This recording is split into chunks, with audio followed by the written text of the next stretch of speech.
Hello, this is Jonah Dempsey, your host of the Human Design Deconditioning Guide. And today we're going to be looking at a 3-5 generator, split definition generator on the cross of consciousness with the personality Sun in gate 64. So the first thing I'm going to look at is that we have a very, so both parts of this definition are conscious. Both parts of the split are conscious. And this is interesting because oftentimes you will see unconscious definition, unconscious access to the authority. You'll see sometimes, all the channels are unconscious. Or you'll see half conscious, half unconscious. And just as a side note here, so when you're looking at the chart, you're seeing, this person has the 4629 conscious. That's from the personality side. Right? Their personality Mars is in gate 46 and personality Jupiter is in gate 29. They also have personality 63-4. So their personality Earth is in 63, personality Moon is in gate 4. So this is, again, fully conscious. So I just want to kind of take this opportunity to discuss how to interpret conscious versus unconscious channels, or personality versus design channels, right? The personality channels are going to be black, the design channels are going to be red. So these are often talked about kind of like roads and tunnels, where an unconscious channel is like a tunnel. You don't really see what's going on in it. You just see the outcome of it. So I've heard it said that for an unconscious channel, you kind of recognize it in hindsight. You notice what it's about in hindsight. You learn about it in hindsight. Like, oh, I guess I did do that. You're not really aware of it as it's happening. Or other people can see it, but you can't. I've also heard that they're kind of blind spots. But I want to go a little bit further. I want to just kind of dwell on this for a minute. And we're going to look at all three cases, because I think it's just a nice little learning moment. The case where the whole channel is personality, conscious, where the whole channel is design, unconscious, or where half of the channel is personality and half of the channel is design. So let's just kind of dwell on this for a moment. So what does it mean when the whole channel is conscious? Quite simply that you recognize yourself in it, that you have access to it, that you go, oh yeah, this is me, right? So if I describe that 4629, let me look up some of the descriptions here. I usually just do these off the top of my head, and of course I have many associations. I mean, I have the 4629. I have my own personal associations, but because I'm doing this reading from a computer, I figured I might as well take advantage of the internet. So, 4629, the mystery of success in the body. This is what Ra says about it. The mystery of success in the body. And the 29th gate is the commitment to life. And then we have the 46th gate, which is the love of the body. And as Ra says, not simply just enjoying the mundane, the potential sensuality of the body, but at its highest level, it's about recognizing the body as a temple. Well, I mean, feel free to look this up. This is the Clarion's Call, 4629, the mystery of success in the body, to read more about it. But, my point is simply that if I talk about 4629, this person's going to recognize everything about that. I mean, they're going to recognize, oh yeah, I mean, this is, the more we describe it, if we talk about how the 4629, that gate 29 is a gate of commitment, which essentially will enter into things correctly or not. It will commit itself, not like an ego commitment, not willpower, not the willpower to stay with something, but a sacral commitment. That sacral center, when it's responding, when you're following strategy and authority and entering into things correctly through sacral response, is going to have this great energy where you're going to enter into an experience and have that experience so fully existentially, so in the moment. Everyone thinks gate 20 is the real existential gate, but really the 4629 is so existential. What do I mean by this? Just not checking your phone, not thinking about what you have to do tomorrow, not thinking about what anything means, where it came from, where it's going, just being fully in that experience. And when it enters in correctly with gate 29, that's what happens. There's this real magic. That's where there's the magic of serendipity, the magic of synchronicity. This is the ultimate beginner's luck channel. I mean, this is the ultimate dovetailing channel where things dovetail into the next, and where experiences connect to each other, and you've entered into something, and it's this flow, right? So if I describe this, and again, I'll go into these in more detail, but to just kind of talk about what it means to be conscious, yeah, this is the personality. I mean, looking at this body graph, this is somebody who is very aware of that and is very connected to that, and notices when it's happening or not, and notices when they feel bored and listless and checking their phone, notices when they've entered into something incorrectly. See, that's the big problem of gate 29. It says yes all the time. Its default answer is yes. It's very hard for gate 29 people, and I'm speaking as one myself, to learn the part of the sacral.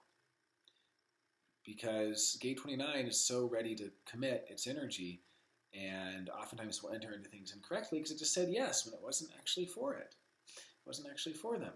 So, okay, and then we go over to the 63-4, and we see 63 is all about asking questions, being doubtful, skeptical. It's actually a very still mental gate, which is interesting because on the other side, 64 is a very busy mind. But 63 is a very still mind, kind of a quiet mind, but nevertheless this quiet, vigilant skepticism. And then 4 is about answers, finding answers, coming to answers. And as we go into talking about the cross of consciousness, I'll talk a little more about questions and answers. But my point is, as I describe this skeptical, logical mind, this personality mind, this should be very apparent. These are parts where this person will recognize themselves in it.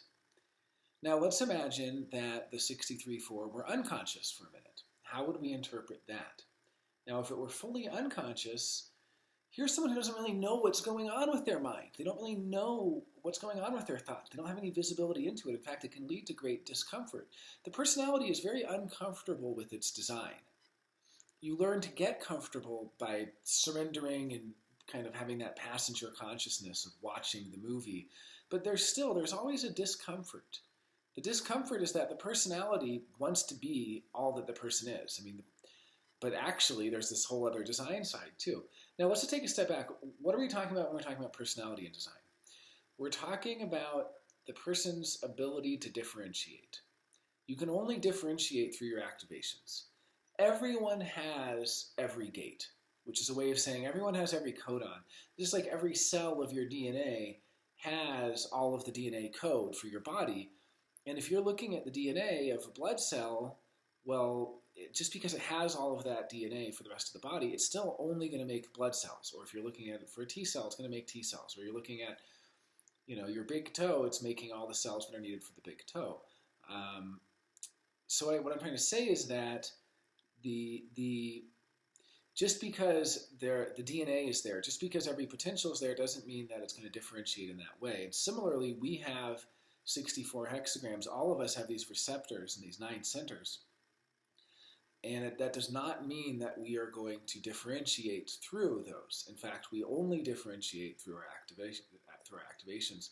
We particularly, if we get down to it, only really have the ability to fully differentiate as ourselves in our defined centers and through the channels in particular, and then the activated gates in the defined centers secondarily, and then the undefined center activations, we have inconsistent ability to differentiate. Sometimes it's differentiated, sometimes it's homogenized, undifferentiated. And then for the parts that we have no activation at all in an undefined center, for instance, that's like the least potential to differentiate. And that's why it's really interesting for reflectors, because reflectors have occasional or sometimes ability to differentiate. Ra talks about this in one of his keynoting talks about how reflectors do not have a fixed way of differentiating. So what does this really mean to differentiate, right? To differentiate is to really express your uniqueness. See, everything in everything in the body graph is all about ultimately preparing you for outer authority, which is expressing your, expressing your ability to differentiate, expressing your unique perspectives on life, expressing your unique insights, all this stuff. And so it's all really tending towards the throat. Like we could see that these two sides of the split here, looking at the split, the 63-4, we can kind of read the starts of the 63, and then it goes to the 4, and then it's trying to get to the 17 and the 62 through logical circuitry to get to the throat. We can see on the other hand, starting at the sacral, we start at 29, we push upwards. It's called pushing upwards. 46 is pushing upwards in the I Ching. And then from there, it wants to get to the 7 and the 31, I believe. Yeah, 31. Yeah, and so everything's trying to get to the throat to get to this potential for outer authority. So just taking this kind of step back at what we're actually looking at when we look at a body graph, we're seeing on the personality side all of the ways that someone can differentiate mentally in some way, or their personality differentiates. Although there's a physical component to all of this as well, because the synthesis of the two, of the personality and the design, very much create a physical effect in terms of aura and in terms of, so there are biological correlations. Then on the design side, that's also potential to differentiate, but it's potential the person doesn't realize they have. They don't really realize they have that potential, and they can be very, very uncomfortable with it.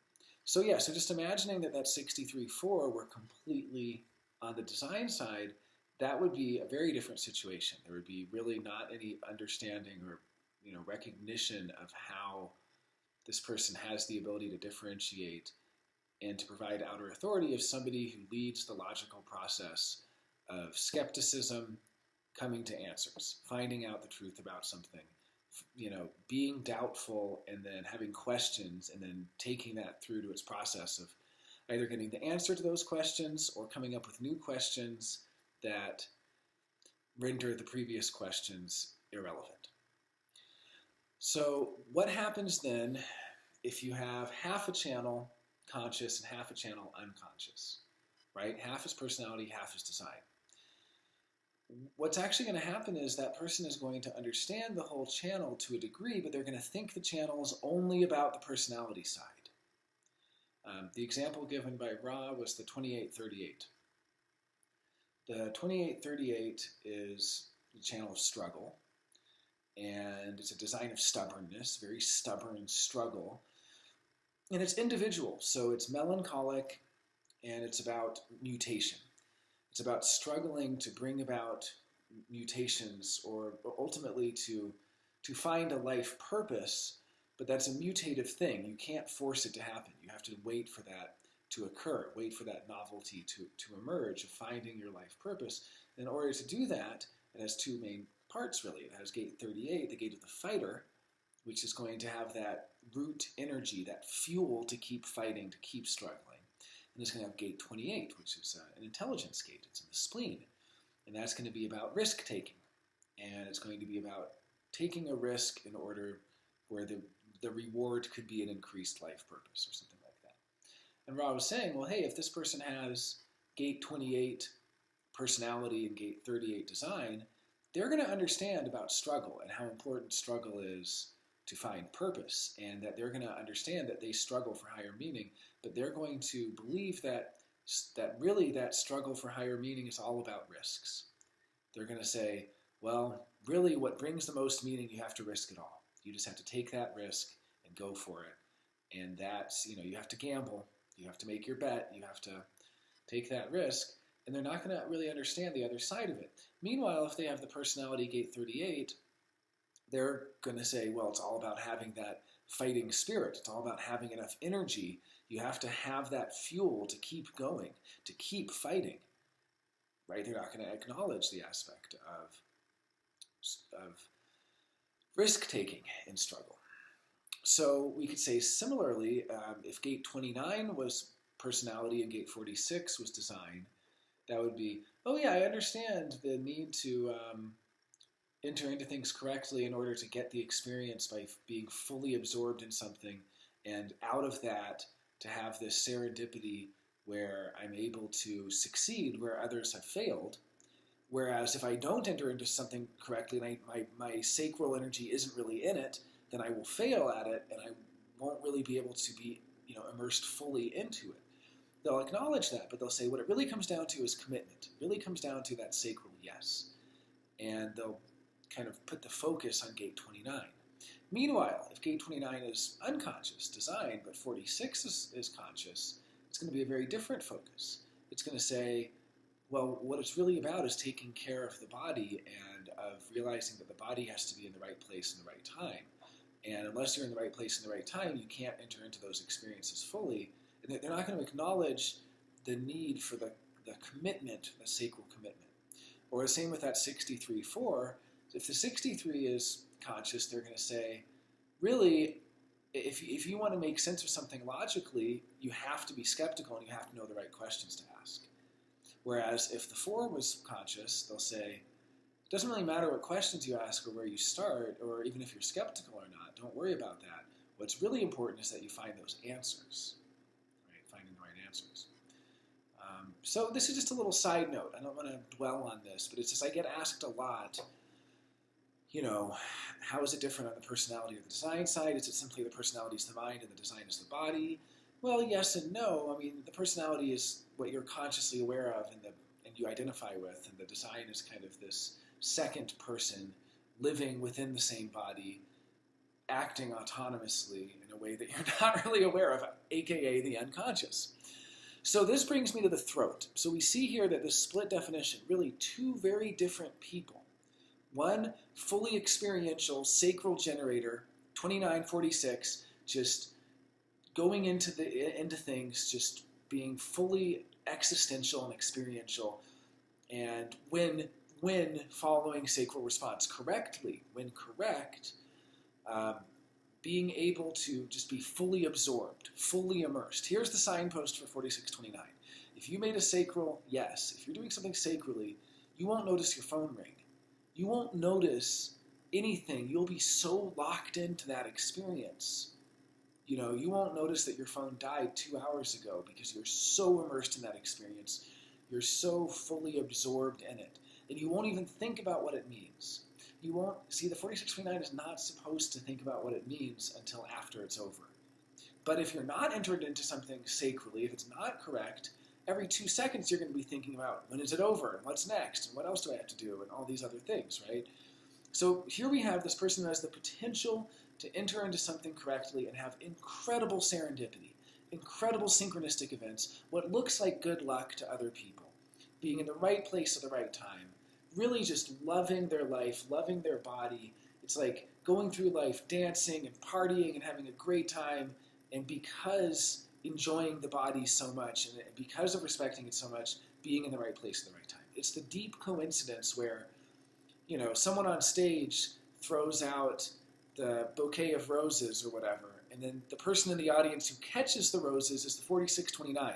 Why did they catch it? Not because they were premeditated, not because they knew where to stand, because they were enjoying themselves so fully, and it's this weird mystical coincidence where the person who's enjoying themselves most fully gets the best luck. Some weird thing like that. Now, also, on the other hand, it's not just luck. It's not luck at all. In fact, it appears to luck as luck to others, but it's actually about deep, deep commitment and being in processes for extremely long time. So it's like both. It's like weird beginner's luck that happens because somebody's in a flow that has to do with them enjoying the sensual experience of their body because they sacrally said yes to something and they entered into it correctly, so they're in this wonderful, awesome flow state. And on the other hand, it is also what just appears to be good luck because people don't realize what deep commitment has gone into that. Commitment to processes that take years sometimes. So that's the one side, right? We have the sacral generator, party animal. I don't want to just say that it's all about that, but flow state person who has these incredible adventures. One of my nicknames from a good friend, because I'm a 4629, personality sun in gate 46, one of my nicknames from one of my friends is Mr. Toad. And I didn't really know what Mr. Toad was, but apparently it's a Disney character. And and there's a Mr. Toad's Wild Ride. And that's why I got the nickname Mr. Toad, because as he put it, he says, you tell me you're going to pick me up at 9 a.m. to have coffee and to talk about something, and pretty soon it's midnight and we're in the next town over. I don't know how we got there. We've like been, going from one thing to the next, to the next, to the next, and each one dovetails. That's the 4629. When you're sacrally in that flow, you're at a place, and then suddenly someone comes up and says, hey, you want to come to this party? You're like, and then you're at the party, and then, they say, hey, we're going to go out to this other place, and you go out there to watch the sunset, but the car breaks down, and somebody driving by picks you up, and you get in the back of their pickup truck, and you're looking at the stars in the back of the pickup, and they drop you off at the wrong place, but you hitch a ride here, and, that's the 4629. It's an experiential, it's part of getting into that experiential flow, where you don't really have time to even think about it. You're so immersed in it, and it leads from one thing to the next. And so we have this really experiential, and also I should say that the 46 loves the sensuality of the body. It's really good for 46s to take lots of showers or baths or to continually refresh themselves. Because the 4629, it was described by Chetan Parkin. I had the pleasure of spending about a week seeing Chetan Parkin every day and having little conversations every day. Because we were both in Chicago at an astrological conference, and he had a booth, and I would go visit his booth and talk to him. And Chetan Parkin described the 4629 as an energy dynamo, and he described it as a sort of real powerhouse. I imagine he would think all of the sacrals of the G Center are like this. But what he said was basically, the 4629, you're going to kind of have this great energy for transmuting sacral ability. I mean, this is my words, not his, but I would say you have this tremendous energy for transmuting sacral energy to higher purposes. Same with the 515, same with the 14.2. These are the so-called tantric channels. They're all kind of flow channels in a way, although different kinds of flows. The 214 is more the pulse flow, and the 515 is more a cyclical, rhythmic flow. But these are all about. But in Chetan Parkin's words, what he said was that it's an energy dynamo, like a whirling dervish, was his imagistic way of describing that 4629. And this whirling dervish is going to be very much in demand and need to constantly refresh itself. And that's something I realized is throughout my life, I've always been looking for different ways to refresh myself. It used to be smoking a cigarette. I don't really smoke anymore. But I've always had things like when I would come home from work or being out, I would wash my hands, feet, and face, something that they do in India, and I learned about it from a friend who was there. It just refreshes me, right? Or I would carry Kerala sandalwood, this wonderful, wonderful, really high quality sandalwood, not just the Australian 5-year stuff. This is like the 30-year heartwood, sustainably harvested, of course. It's not cheap. But if you can find real, genuine Mysore Kerala sandalwood from the heartwood, it's the most refreshing thing in the world, just to smell, and you're wide awake. And my whole life I've been kind of finding different ways to refresh myself. And so this really made a lot of sense to me when Chetan Parkin was saying, yeah, as a 4629, you're going to have people pulling on you from all directions, who want that dynamo energy, who want to come along and share that experience with you, who also pick up on your gate 29, gate of saying yes, and go, well, this is somebody who's going to say yes. I mean, people are shocked if you say no. Having gate 29, when I started to say no, first of all, I was about 30 years old when I started to actually say no. It's amazing. I said yes to everything my entire life, right? Gate 29, just automatic yes, without even sacral anything. It's like, you want to help me move? Sure. You want to go here? Yeah, let's go. It wasn't sacral. It wasn't, let's move. It wasn't, let's go there. It was, yeah, okay, I can do that. And so that gate 29, when I started to actually say no, when someone's like, hey, I was going to come over, cool if I stop by? And it's not a good day, sorry. They're like, oh, really? I'm in your neighborhood. I'm like, yeah, it's just not a good time. And they're like, okay. Like, they're shocked that I would say no, right? Because gate 29, they expect you to say yes. So as Chetan Parkin was saying, it's so important for 4629s to have their refresh rituals, and this is why a lot of them love the gym. Not me. I am right variable. Oh, you're also right variable. Oh, that's funny. We have the same. Oh no, I see. We're a little different variables, but you also have right variable environment. I'm not much of a gym rat. But I love the spa. I love. There's a place called 10,000 Waves here in Santa Fe. That's just incredible, and I would go there every day if I could. And it's a, you know, Japanese spa with saunas and hot tubs, and I love that. Like that's what refreshes me. And the thing is, I forget. I often forget that I need that refresher, and I'll just burn myself out, and I'll get all frazzled, and I'll get all like, it's not good, right? And then I remember like, no, Jonah, just like hop in the shower. So it was funny at the conference where I was talking to Chetan Park, and he was like, "Oh yeah, in a place like this, you must need 2 showers a day." And I was like, "Yeah, I need a lot of time to just unplug from all these people." So having that 4629, it is really about knowing how to refresh your body, knowing how to take care of the body, knowing that the body needs constant refreshment. It needs continual refreshment. I buy cases of Topo Chico. I buy like 48 Topo Chicos at a time, which for those who don't know is just like a sparkling water, really. Just kind of, I like it better than San Pellegrino or some of the others. And I just keep it in the fridge. I'm just constantly drinking Topo Chicos throughout the day because it's refreshing, you know. I'm constantly smelling little essential oils that kind of wake me up, or there's so many different methods. I used to do yoga more. I still sometimes do that. Stretching. I go on little walks. So that's very important. So anyway, so going back to the split, so we see that you have like this 4629, this half of you that is really, it's about entering deeply into experiential processes. It's also called the channel of discovery. And as a channel of discovery, what it's really about is what you discover from being so deeply in that process. And oftentimes we'll discover how to succeed where others have failed because of staying more committed to it than someone else.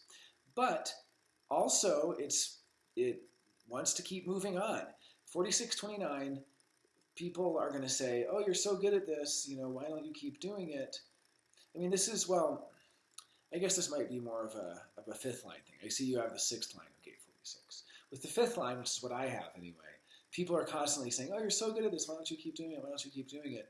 But I think this is also relevant to you because whether or not people are projecting on you that you're successful, which is what I get all the time. I mean, I'm a fifth line on gate 46. I have the 46-5 as my personality sun. People think I'm so successful, they're shocked if they find out that I'm not successful at something.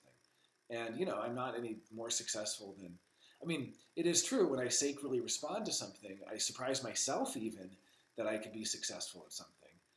Really just through perseverance, really. But a lot of times, especially earlier in my life, I would enter into things that were not correct at all for me and would be catastrophic failures.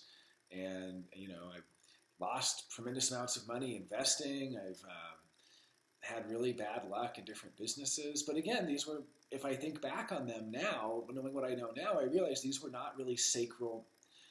People say, "Is your heart in it?" Well, my sacral wasn't in it. My sacral wasn't in it, so I didn't persevere. And if I would have persevered and not quit, then I might have actually found that success. Although there's no way of knowing, right? You just don't know. And the thing is, for the experiential process, it's not really about success or failure. That's the binary. Succeeding where others fail or failing where others succeed. It's not really about success or failure. It's about, if you're sacrally saying yes to something and entering into it, then you're going to learn from it. And you're not going to learn from it until it's over. Once it's over, you can look back on it and learn what it was trying to tell you.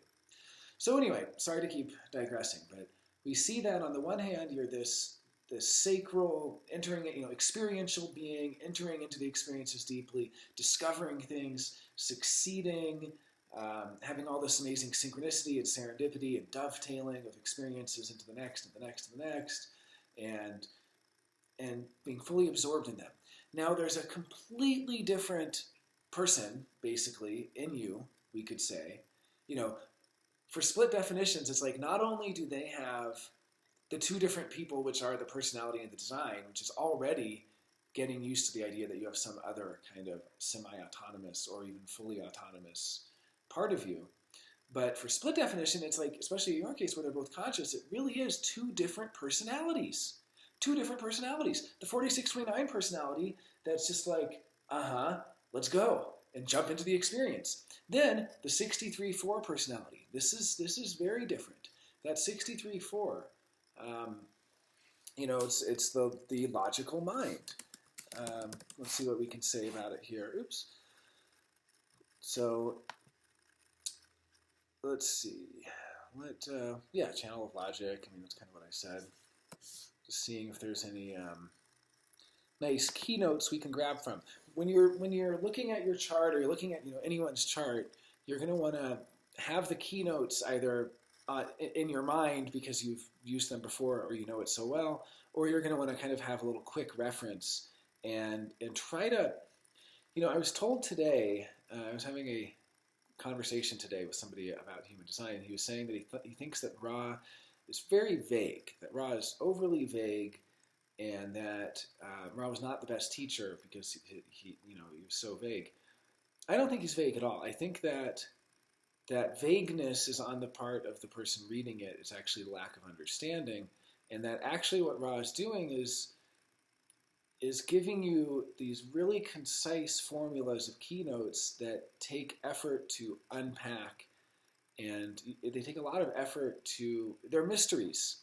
They're mysteries, So that's the thing is when you're doing a reading, even if you don't really understand why that keynote is used, definitely take note of that keynote and try to understand it. Like, why is the 4426 the channel of surrender? Or why is the 4629 the channel of discovery? These words are very important, and it's a challenge to kind of unpack why that word is there. And so, but anyway, 63-4 is just known as the channel of logic, and my connotation is always doubt and the process of having the doubts, alleviated. That doubt is a pressure. That it's the pressure to doubt something. It's the pressure to be skeptical of something. Skepticism is not an idea or a concept. Skepticism is a pressure. So when you're feeling skeptical of something, it's because there's a pressure within you to be skeptical of that. And so anyway, there's this skeptical mind, and also I'll point out that the 64 and the 63 are the personality, sun and earth. And it's a third line mind too. So a third line mind is going to be constant trial and error and making mistakes and kind of figuring it out by seeing what happens. I would say kind of a scientific mind. And so we really see that the main identity with the mind is not where the authority is.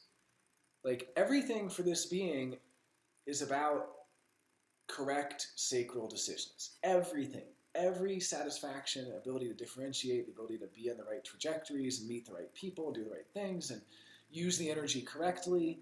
And, sacral people have a tremendous amount of energy, and their challenge is they have to find a way to use that energy correctly or it'll kill them, right? The untapped sacral is where all the health problems of a generator come from. So it's a real challenge of how do you use that correctly? How do you follow that strategy and authority, especially when the mind is so identified with confusion, really. Gate 64, this gate of confusion, this gate of mental activity. We're on the cross of consciousness here. It's very mental, the whole mental trip. So we see that there's these two very, very different parts of the person. There's this confused, skeptical, third line head, and Ajna. It's a fourth line Ajna, but in any case, the head Ajna, the mind, totally split off, wide split, from the sacral and the G center. And really, the happiness this person's going to have in life is going to be from that satisfaction of following sacral authority. So, there's already this resistance to following the sacral authority because of the identity. I mean, even a single definition, I would say, for people on the cross of consciousness, they don't always have the easiest time following their strategy and authority because it's such a mental incarnation cross, such a mental thing. Now, they are often drawn to human design. Cross of consciousness people tend to love having all the little cubby holes to put things in. And they have amazing minds. One of my best friends here is a 4-6 in the cross of consciousness, who has, and I also have a good friend who's a 2-5 cross of consciousness. They have amazing minds for storing things in so many different little places. And that's one of the reasons they like human design, is because human design gives them all those places to store all that information, right? But you can see that there's a dilemma. There's a real dilemma here, because here we have a logical, skeptical person. Part of them is logical and skeptical. They identify more with that logic and skeptical side, but then they also have this experiential discoverer, sort of person to just jump right into something and to experience it so fully, this existential, in the moment, lucky, successful, dovetailing discoverer, basically, and committed. And so you see, like, there's really these two totally different sides. The logical, skeptical side doesn't really understand the need. And also, so this is a pure collective being, but there are two sides of the collective. Two different sides of the collective that are very, very different. There's the logical side with the 63-4, and then there's the experiential side with the 46-29. Now, I also know about this because I'm also pure collective, and I also have one logical channel and one experiential channel, or abstract channel. And so I also see how different they are, and how the collective is really a binary split between these two processes, one of which is looking at the past, and one is looking at the future. But the thing to realize is that the one commonality, all collective gates, all collective channels, the entirety of collective circuitry is social. It's all meant to be shared. So that's the first thing to realize, is that both of these different aspects are meant to be shared. The 46-29 is meant to go on adventures with people, to share those experiences with people. It's meant to say, hop on in, let's go. And you don't know where you're going to end up, but you just end up in these dovetailing experiences. It's meant to be shared. And on the other hand, the 63-4, that's also meant to be shared. And the cross of consciousness as itself is overall very, very collective. I mean, it's entirely collective. Cross of consciousness has gate 35, that's experiential, gate 5 is logical, 64 is experiential, abstract, and gate 63 is logical. I'm using experiential and abstract interchangeably, by the way. Some people have a hard time with the notion of abstract circuitry. Like, what does abstract mean? To them, I just say, think of abstracting like extracting from past experience. Extracting a certain, like emotional juice from a past experience, or extracting a certain story from a past experience. Abstract is all about storytelling. It's about abstracting away a story, and its version of memory is one that only remembers the key points, the beats of the story, and everything in between has to be filled in.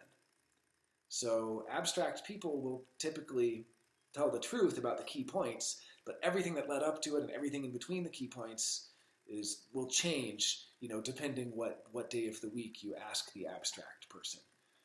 Because abstraction also is about continually returning to old memories, to old events that have happened through memory, and abstracting different things from them each time, extracting different information from them until they're kind of all used up, until all of the emotional juiciness is used up, and then the abstract circuitry goes, I'm bored, let's have some new experiences because I need something new to abstract from. So just a little side note there. But yeah, so we're looking at this fully collective cross of consciousness. Well, already this shows that this person's life purpose has to do with sharing. This is a collective life purpose. This is a life purpose that has to do with sharing with other people, sharing logic and sharing predictions, sharing opinions. That's all on the logical side. Or sharing experiences and sharing emotions and sharing abstractions and sharing stories and life, what's happened. And it's really about going through that collective process. The collective process is really finding out, having the experience and finding out if it lives up to its promise, and then doing the experiment and seeing what happens at scale. And that's the two sides of the experiential, abstract side and the experimental, logical side. So cross of consciousness, just a couple things about it. Cross of consciousness is really, it's on the one hand can be, with the third line here we have really a trial and error, trying all different consciousness altering things, trying, but because it's shared, it's not even necessarily, cross of consciousness people aren't even necessarily about altering their own consciousness. They often will, but they're often about providing consciousness altering experiences to others. Ra was talking, it might have been about a 4-6 in the cross of consciousness, but I forget the exact part, but Ra was kind of talking about how a cross of consciousness might have a walk on hot coals type event. And everyone comes and they pay money and they walk on the hot coals. And then later they ask the cross of consciousness, how come you didn't walk? And the cross of consciousness says, I didn't need to. There's about providing the experience for the others. So cross of consciousness can be about consciousness expanding, consciousness transformation, providing transformative experiences to others. In my personal experience, I found a lot of cross of consciousness people working with psychedelics, which kind of makes sense. Consciousness expansion, consciousness change. I also know a cross of consciousness who does a lot with virtual reality, augmented reality. Some of them get in, I could imagine would get into things like hypnotherapy or trance states, altered states of consciousness, sensory deprivation tanks, But it could be about providing it for others too.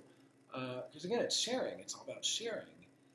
The other aspect of it is something Rod said as well, which is really that the cross of consciousness is about this kind of trajectory of finding newer questions that render the old questions useless. So it's like, say you're a Christian and you have all these questions like,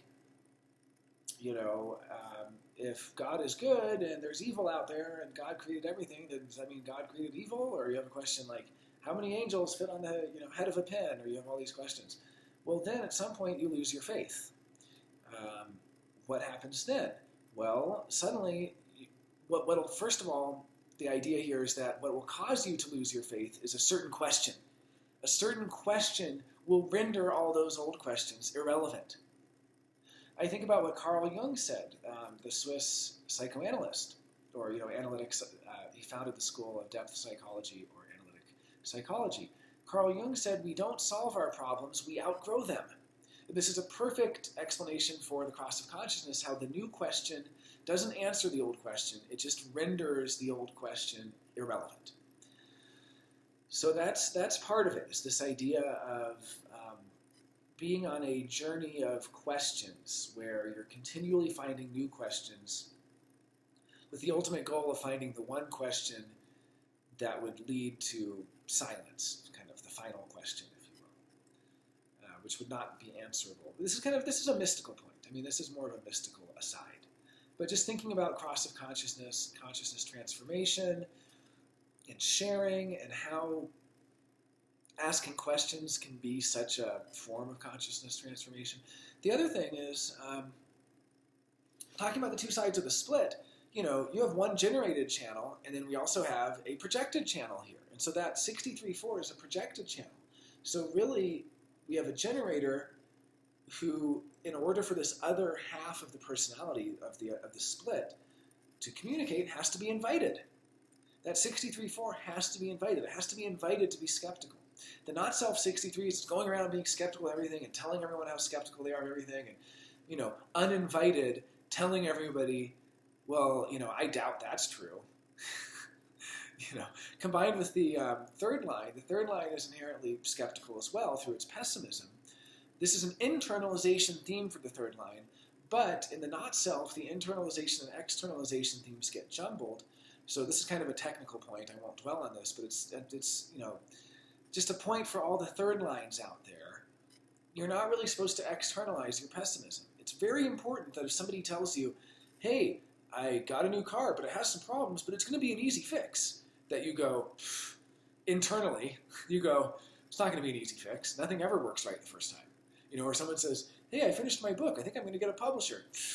No, nothing's ever easy. Like, the third line has this deep pessimism which is very healthy for them to have, because it's really a skepticism that anything would work right just off the bat. Because the third line knows accidents happen, mistakes happen, things go wrong all the time, stuff breaks, things are constantly breaking. And so the third line knows how much everything breaks all the time, and so they have this healthy reluctance to believe what anybody else says. They need to see for themselves. Third lines need to see everything for themselves. They're never going to take somebody else's word. The first line says, I studied for 10 years to discover this, and here's the answer. And third line goes, well, I'll see for myself, and they try it out.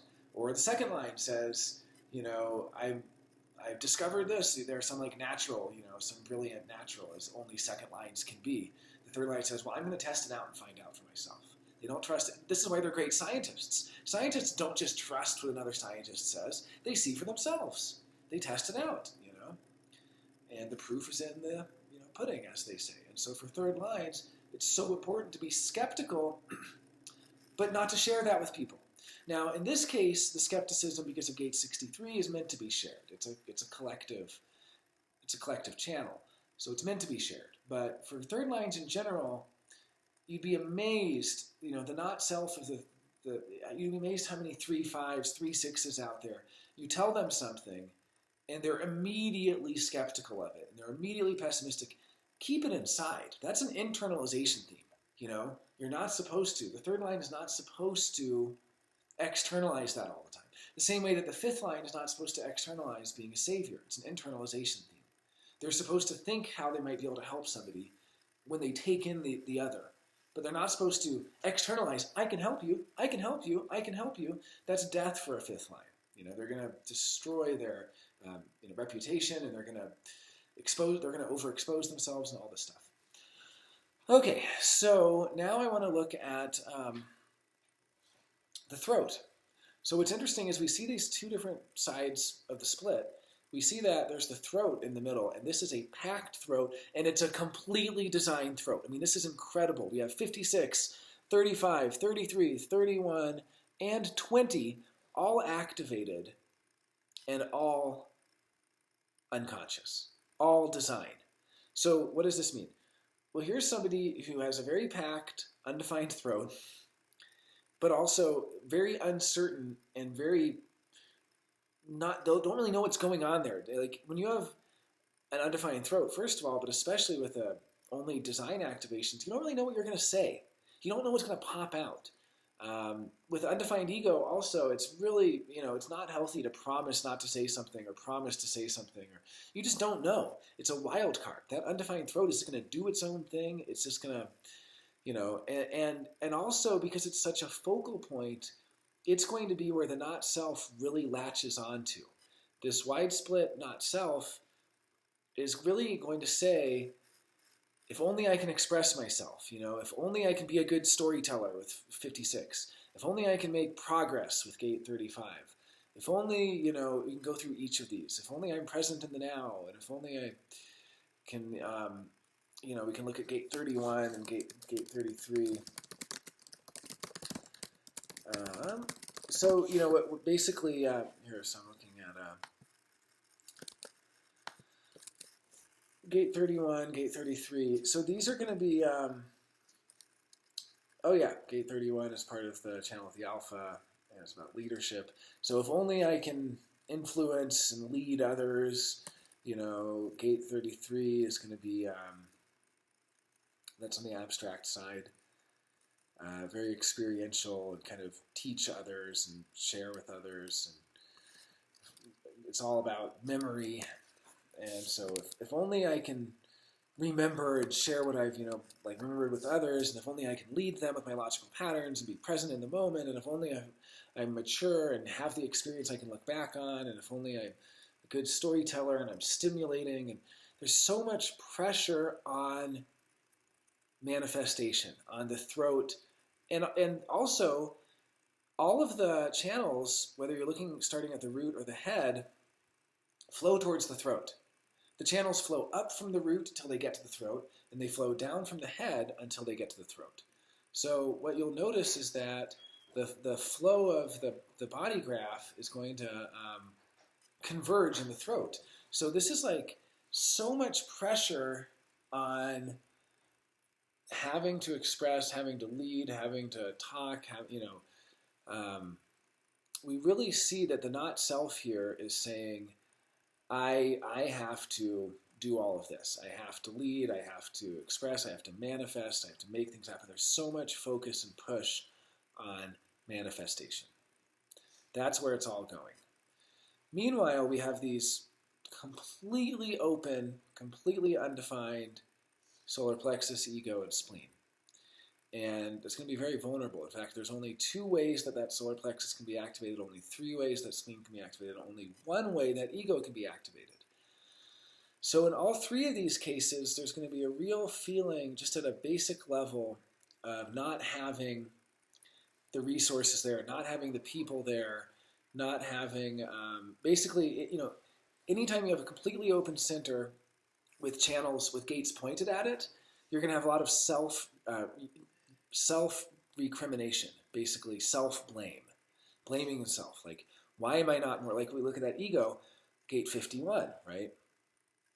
Why am I not more courageous? Why do I not have more gumption and more guts to jump into the unknown? Why is it that I'm, if only I had more courage, and if only I weren't so afraid of the unknown, and if only I had more willpower to jump into unknown situations, everything would be different. So there's a lot of self-recrimination, kind of self-blame there. We see on gate 36, unactivated, kind of being persecuted, if you will, by gate 35. Why don't I have enough... why am I not exciting enough? Why am I not good enough at giving pleasure to others and excitement? Why am I not sexy enough? This is a real sex gate, Or why am I not skilled enough? If only I were better, more skilled and more sexy and better in bed and so on, then I would get satisfaction.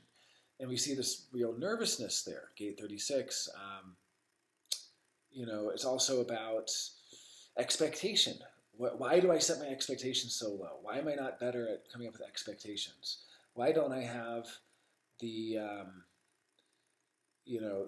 energy to enter into new experiences and so on? We see gate 30, the fear of fate. Why am I not making things happen in this life? Why am I not going out there and meeting the fates and seeing what actually happens? Why am I just staying at home and not actually... If only I were actually going out into the world more. You can kind of string these together. If only I had the courage to go out in the world and to jump into the experience fully, then everything would be different. And we look at the splenic side. We see three also, like 57. Why am I not smarter? If only I were smarter. If only I had more access to my intelligence and to my intuition.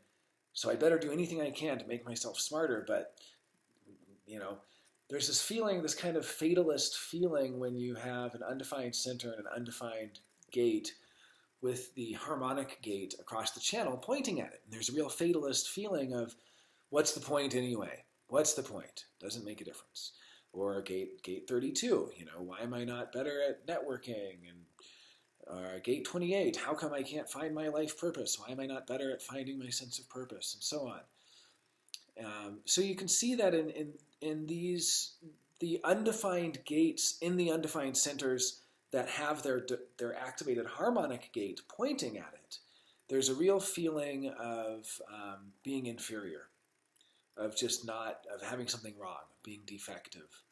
Now this goes against the general wide split theme, which is that the other is defective, or even that the world is defective. In this case, I think it'll be more focused on the other, also because of how many completely open channels there are to the undefined centers. For instance, 4521 to the ego, or 4426 to the ego, 3740 to the ego. Completely open, right? Nothing in that whole channel. 1648 to the undefined spleen. 5818 to the undefined spleen. 1949 to the undefined solar plexus. 3955, 1222. So all of these completely undefined channels are going to be felt as where the other is lacking. And this is the general not-self theme for the wide split, that the other is lacking. I would be satisfied if only the other weren't lacking, if only the other could do it. But instead, I have to do it all myself. So we see gate 12, for instance, in the undefined throat can be, well, I have to come up with something interesting to say because nobody else is worth, listening to. Gate 22. Or I guess you could put it the other way around. I mean, either way you want to look at it. I better come up with something to say, or else I have to find something worth listening to because nobody else has anything interesting to say. Gate 37, gate 40, it can be that feeling that nobody's there to work for you. Because gate 40 is all about working for the person, working for others. And with gate 40 and gate 37 completely open, from the solar plexus side can be, wow, I would be satisfied except nobody else is actually really loyal to me. Nobody else is actually really willing. Nobody has the capacity to support me. And from the other side, from the ego side, I would work so hard for other people with my gate 40. I better work hard. But the problem is nobody's there on the other end. There's no 37. There's nobody there to give me the affection that I need. There's nobody there to give me that sense of family. So what you do is you look at each gate, you look at the keynotes, and when the whole channel is open and the centers are undefined, or at least one of the centers is undefined, you can see that the not self theme feels like nobody else is there. Like here's a good example on the spleen. Let's do the spleen. So look at gate 48. Okay, we know gate 48 is the gate of depth, and we know that it's about having a depth of solutions, really. Gate 48 is about having a depth of solutions to different problems. Solutions to things, logical patterns, logical formulas, ways of solving different things that come up. It's like an auto mechanic who knows a million different ways to fix a car, this depth of solutions. And we know that 16 is all about skills, being skilled, and that they're related because somebody might have the solutions but not have the skill, or they might have the skills but not really have the depth. They're skilled in a very particular way, and so on. Okay, so now we also know that the undefined spleen, not self theme, is holding on to what isn't good for you, holding on to things that are not good for you. So already we can string this together and say, here's somebody who hates frustration, is afraid of frustration, and is going to try to avoid frustration by holding on to things that aren't good for them. And what they're going to hold on to are solutions that aren't good for them. Solutions that don't really work for them. I'm going to hold on to all these solutions, even though they don't really work for me, even though I'm going to hold on to those. And the reason, the mental reason, is because nobody else has the skills, right? That's what's going to be said is gate 16. Nobody else has the skills. They're missing. There's nobody else has the skill out there. I'm going to hold on to my own solutions for my medical issues because the doctors aren't skilled enough. I'm going to hold on to my own solutions for my mental issues because the therapists aren't good enough. They're not skilled enough. And someone says, well, you're holding on to the solution, but it's not working. I mean, your solution is you drink a shot of vodka every morning. That's not a good solution. Well, it doesn't matter because I can't trust them anyway. That's a joke. Obviously, that wouldn't be a good one. But that's the idea, right? The undefined spleen is going to hold on to those solutions that aren't good for it because they think that nobody else is there. Nobody else is there, right? Gate 50, I'm going to hold on to this responsibility that I've been given. Even though it's not good for me, even though this responsibility is killing me, I'm going to hold on to it to prove that I'm responsible. Undefined ego, right? Trying to prove things all the time. And I'm going to do it because I think it'll help me avoid frustration. Well, it doesn't, right? But this is the not self. The not self always kind of waves the carrot of, you can avoid frustration if only you do this, right? I can avoid frustration if I hold on to these solutions that aren't good for me. I can avoid frustration if I hold on to the responsibility that's not good for me. And why do I hold on to it? Because that 27 is missing. Nobody cares. There's nobody there that has the sacral energy to actually care about things. So I'd better be responsible, right? Gate 18, I have to hold on to my judgments. I'm going to hold on to my critical mind. I'm going to hold on to my criticisms and hold on to my judgments because nobody else has the energy to actually improve things or make them better. Nobody else actually has the energy to fuel that process of judgment, so I got to do it myself. Going over to the solar plexus side, right? I better, you can see all of these. I mean, gate 6, I'd better hold on to my... What would that be? I'm not really holding on because now we're on the solar plexus side. So it's not about holding on anymore. It's about avoiding confrontation. I better not really tell them how I really feel. I better not tell them that I actually want to be sexually intimate with them or not. I better not tell them I don't want to be intimate with them anymore. Why? Because they can't handle it. Because that 59 is missing and they don't have that energy. Excuse me, there's music from the other room. So I'm going to change rooms really quick. Each of those undefined gates and an undefined center is its own not self theme, right? Each of those is going to have, and we don't need to go through all of them. I mean, you could look at the 1762 and you could look at how, nobody else has opinions worth listening to. So that's why I'd better,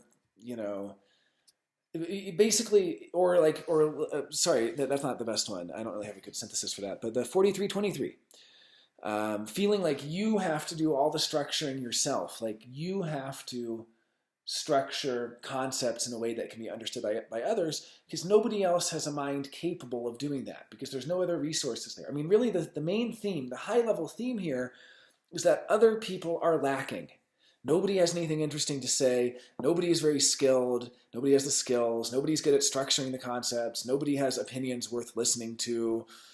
And you can string those together, and you're looking at the solar plexus, you can see that it's all the fear of confrontation and fear of truth. And there's tremendous nervousness. I better not rock the boat. I better not tell them that I think that they're not worth listening to.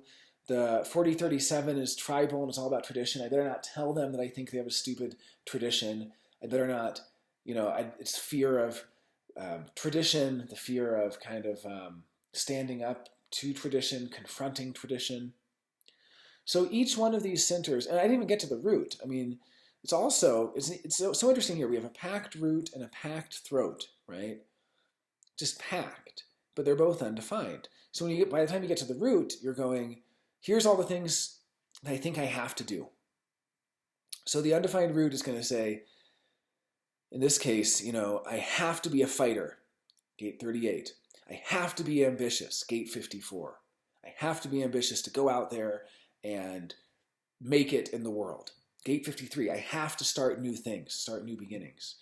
Gate 60 is also a little bit similar like that. I have to fuel this whole individual mutative process. I have to have this energy to bring about mutation. Gate 41, I have to have the fantasy and the imagination to fuel going out there in the world and having these experiences.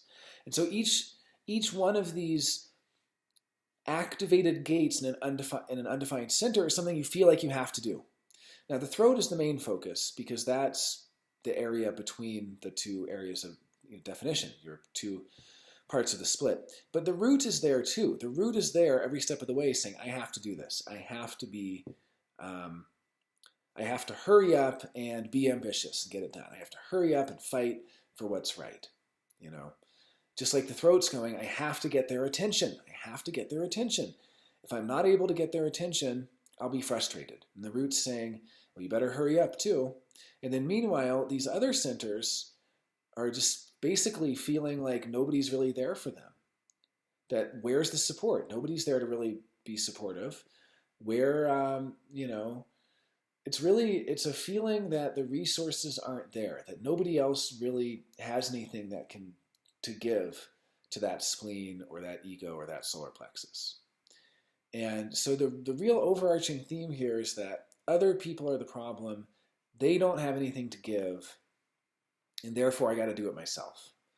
And if I do it myself, then I can avoid frustration. So there's this real focus on, I'm going to do it myself. And this kind of, the typical wide split feeling that nobody else is, that really the problem lies with them. That, nobody else really has the answer, has the solution. That other people are the problem. If only other people would change, if only other people would be more interesting, if only other people would pay more attention to me, then everything would be different. Because again, we have this undefined throat that just wants to get attention. But that's the kind of outside layer of it, because deep down within we have the undefined ego, which feels unworthy and We have this undefined solar plexus, which is afraid to stand up to people. We have this undefined spleen, which is holding on tightly and not letting go. The root is not that strong. It's still stronger than the throat. It's not that strong of a conditioning center compared to the other three. But again, it's packed, it's a packed root. So yeah, I mean, I guess I would say at a high level, we're seeing this consciousness transforming person who really has a very logical mind, very sharp, it's completely personality, so they know their mind really well, they know how their mind works. It's a third line mind, it's a third line head, fourth line Ajna. And so we're really kind of in this realm of being aware and it's a fully collective mind, being aware of the need to share logic, to share formulas, to share patterns, to share skepticism, to share predictions, all the logic side. Then we also have the personality center itself is in an abstract gate. So we have this kind of experiential bent.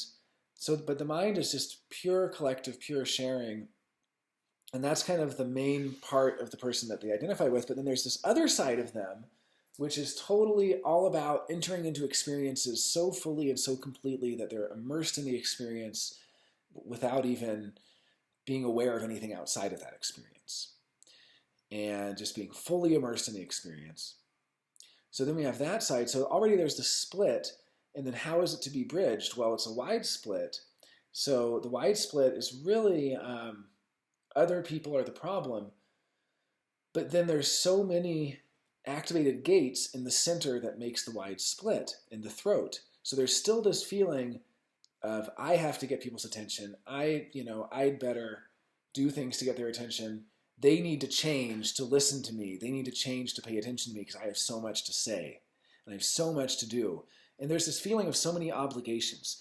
That's really what it feels like. When you have an activated gate in an undefined center, it feels like you have an obligation. And you really don't.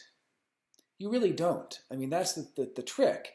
You feel obligated to be a leader, or feel obligated to be present in the moment, or feel obligated to be a stimulating storyteller, or feel obligated in all of these ways, which you can look one by one, each of the activated gates in your throat. You experience and feel these as obligations. But really, obligation comes from the channels. That's the only real obligations you have. That's the only obligation to the form that you have from the channels. 63.4 is obligated to share its logic when invited, to share its answers, to share its questions when invited. 46.29 is obligated to share its experiences, to share its serendipity and its synchronicity and its good luck when sacrally responding. When gate 29 goes, let's do it, game on, let's go for it, then it's obligated to share those experiences, to share that luck and so on. So this is what it's really about. All of these activated gates in the undefined centers feel like obligations, but they're not. And then the completely open centers with the completely open channels feel like you're all alone and feel like the other person's the problem. You have to do all this stuff because nobody else is reliable. You feel like you have to work so hard because nobody else will do it. You feel like you have to take care of yourself because no one will support you. You feel like you have to hold on to the solutions that aren't good for you because nobody else has the good solutions, or and on and on and on. And you can deconstruct these keynotes in so many ways, and I encourage you to do so. If you have some homework, try to learn about the gates and try playing with the keynotes. Like I was showing with gate 48 in the undefined spleen. That can be, I'm going to hold on to solutions that aren't good for me because nobody else has the skills. Well, you can switch that around. You can look at gate 16 in the throat. Also undefined. Why not do it that way? I'm going to try to get people's attention, and by showing off my skills, because I have to do it because nobody else really has the depth. Nobody, or it's their fault. They all don't have the depth. They don't recognize my skills, so they don't pay attention to me. There's different ways of deconstructing these keynotes or chaining them together, stringing them together. But you can see that there's this whole theme of the undefined throat is that other people are the problem. Why aren't they paying attention to me? They don't notice that, They don't let me express myself. I have to express myself. I have so much to communicate. And if I communicate it, and if I manifest, and if I express myself, then I'll be satisfied.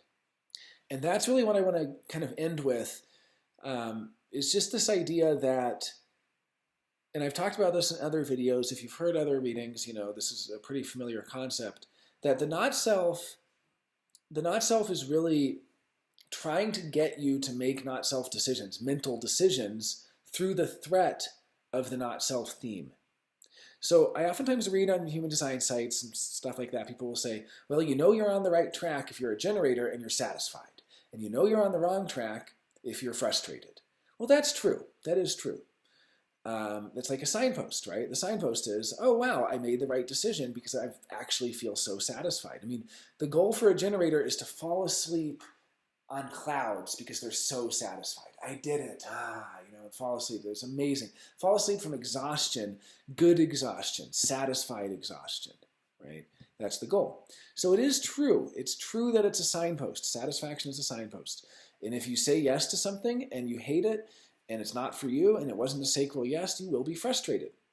However, the other part of it that people don't notice sometimes is that the not self uses the not self theme as the stick. The carrot is satisfaction and the stick is frustration, okay? And it uses the carrot and the stick. And it promises you that you'll be satisfied. And it threatens you with frustration with the stick. So the not self is saying, you know, here for this chart, if only I can get their attention, then I'll be satisfied. If only they listen to me, then I'll be satisfied. But they won't. Again, that blaming the other's the problem. They are, you know, they have problems and they don't know to pay attention to me. So I'm going to end up frustrated because they won't listen to me. They won't pay attention to me. It's going to make me frustrated. And if only they would change, and if only they would pay attention to me, then I won't be frustrated anymore.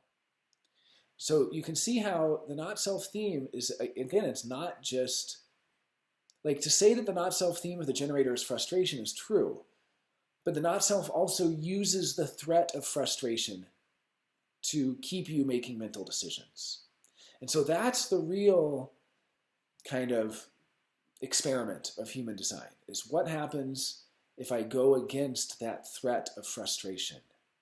What happens if I no longer worry about being frustrated? If I no longer care if I'm frustrated? It's like that's the next level of it. Because you're still locked in the not self mental decision making as long as, you know, you hear about satisfaction and frustration and go, okay, I'm going to only make decisions that bring me satisfaction now. I'm going to avoid that frustration. And then the mind goes, well, you know, you can avoid frustration if you get their attention.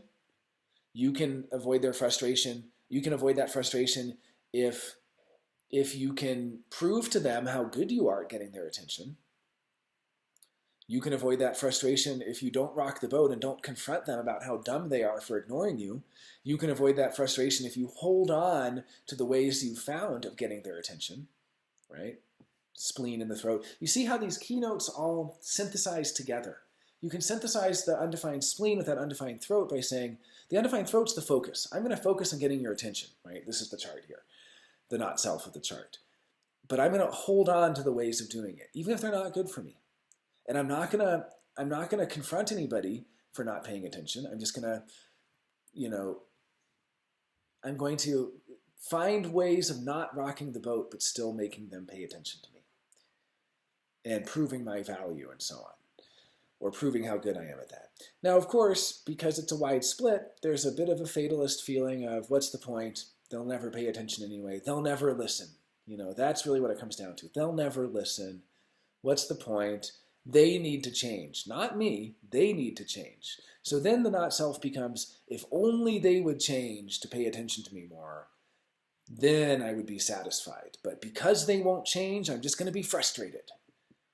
You know, and that's the not self. That's the not self. You don't have to be frustrated. Simply make a sacral decision. Someone says, hey, do you want to go drive out into the country and, you know, do you want to go to I heard about this place to go swimming. You want to go? And your sacral goes, uh-huh. And then your mind goes, oh, but I was supposed to do this presentation, and right? This is the challenge, right? Because the mind is going to always choose to do the thing that gets more attention. The mind is always going to choose the thing that manifests or expresses or brings out that into the world. It's going to really think, once I've released this into the world, that will bring me satisfaction. It's not true. If your sacral goes, then do it. Then do it, period. That's all that matters, right? And you will be able to fulfill your life purpose. I mean, you are a purely collective being on a purely collective incarnation cross. You will be able to share your experiences. You'll be able to share what you've learned from your experiences and the experiences themselves. And you'll be able to share all sorts of consciousness changing things that will fulfill your life purpose. But the only way you get there is with that sacral response. And what you're up against is this not self that's constantly using the threat of frustration as a stick to say, you better keep making decisions based on this whole mental hierarchy, right? You better keep making decisions that allow you to get people's attention. You better keep making decisions that fulfill the not self themes and so on. And that's not what it's about. It's about following that sacral. All right. Thanks for watching. Take care.